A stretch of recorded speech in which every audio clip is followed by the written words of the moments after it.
O estudo identifica a presença de ciclos eleitorais nas políticas de renda brasileiras da nova democracia, desde 1985, 82 para cá.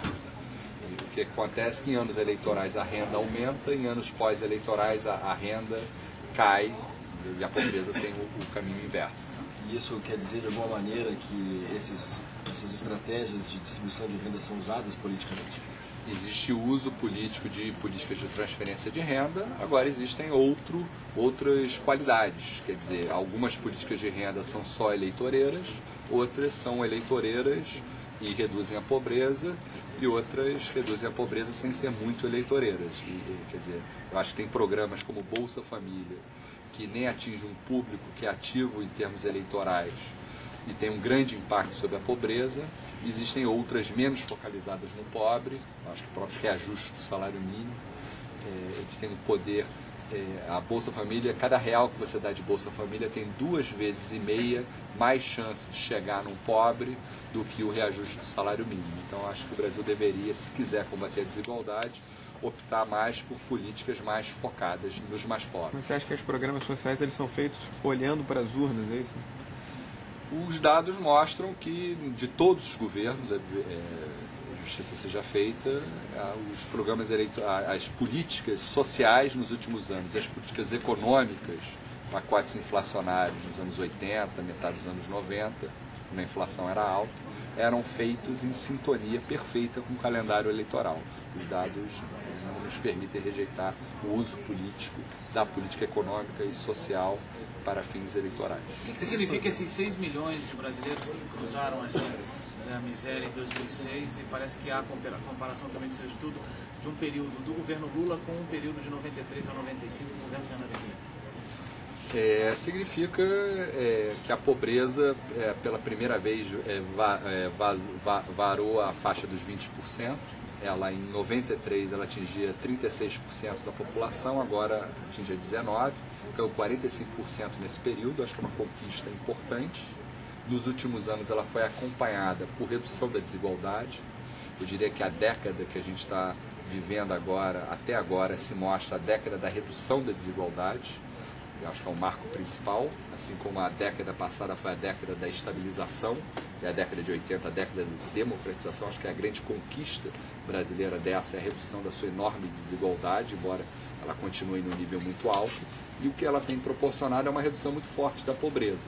A pobreza, em 2006, 6 milhões de pessoas cruzaram a linha de pobreza, é o melhor ano dos últimos 10 anos, uma queda de 15%, e ela é resultado de uma combinação de um crescimento vigoroso. A renda por brasileiro, segundo a PNAD, cresceu 9,1% no ano passado, isso é crescimento chinês, já está descontado o crescimento populacional.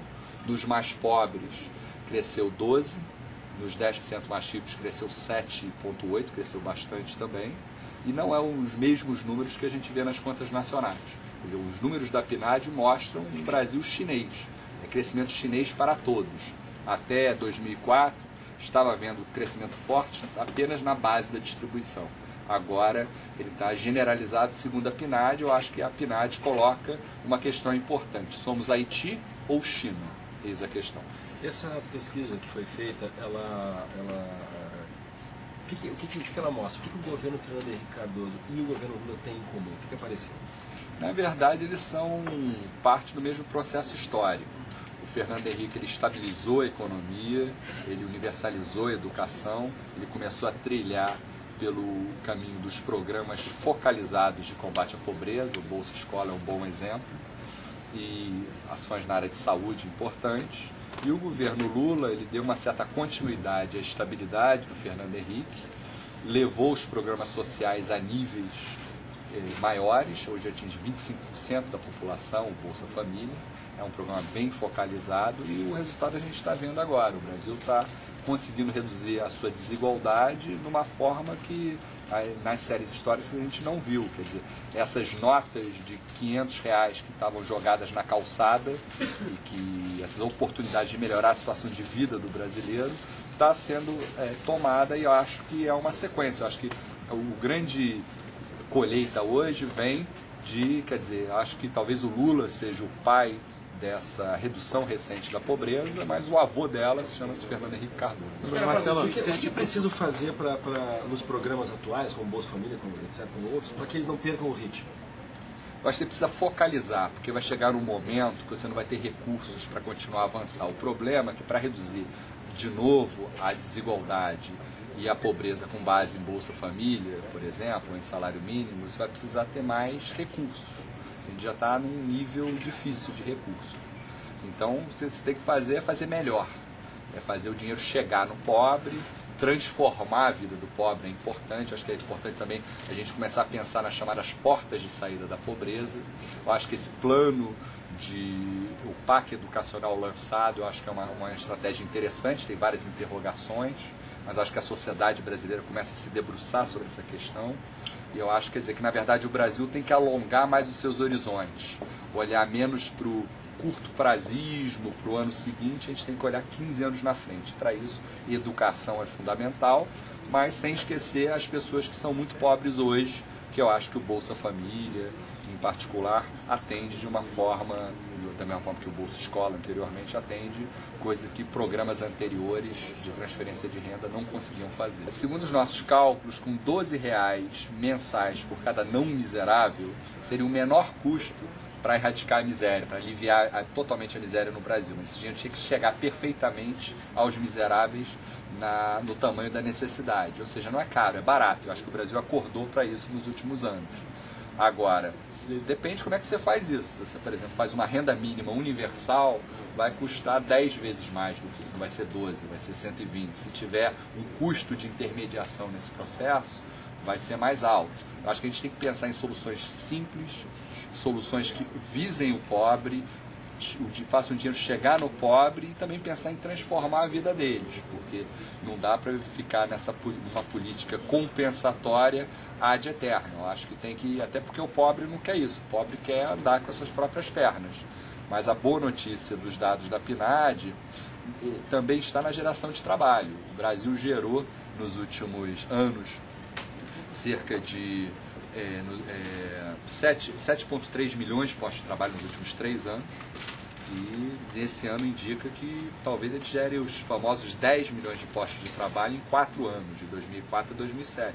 Por quê? Não sabemos bem, mas eu acho que é uma conquista importante, eu acho que é um aspecto mais sustentável da redução da pobreza e que o único risco que acontece, eu acho, com esses belos resultados que estão sendo colhidos agora, é o Brasil relaxar, achar que já chegou lá, começar a perder o foco na política social. Eu acho que, na verdade, o que a gente ganhou muito nos últimos anos foi uma vontade de lidar com o problema, não uma vontade de governo, uma vontade da sociedade. E eu acho que essa redução de desigualdade ocorrida nos últimos anos é histórica.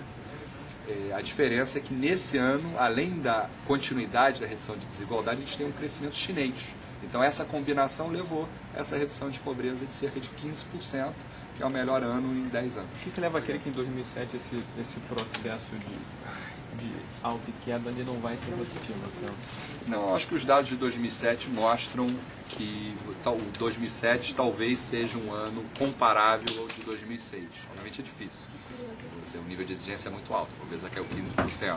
Mas o nível de geração de emprego esse ano é excepcional. Batendo recorde de emprego formal das séries históricas, a economia está aquecida, obviamente tem essa questão internacional, né, da crise internacional, mas eu diria que a PNAD, que deve estar em campo agora, e já está sendo colhida, agora, e a gente vai saber daqui a um ano os resultados, eu acho que elas vão mostrar que a pobreza, ao contrário dos outros ciclos eleitorais, ela não vai aumentar no período pós-eleitoral. Como foi no Real. Acho que o Real foi um plano que foi lançado logo às vésperas das eleições, mas gerou um impacto permanente na pobreza. Eu acho que 2006 deve ser um ano parecido.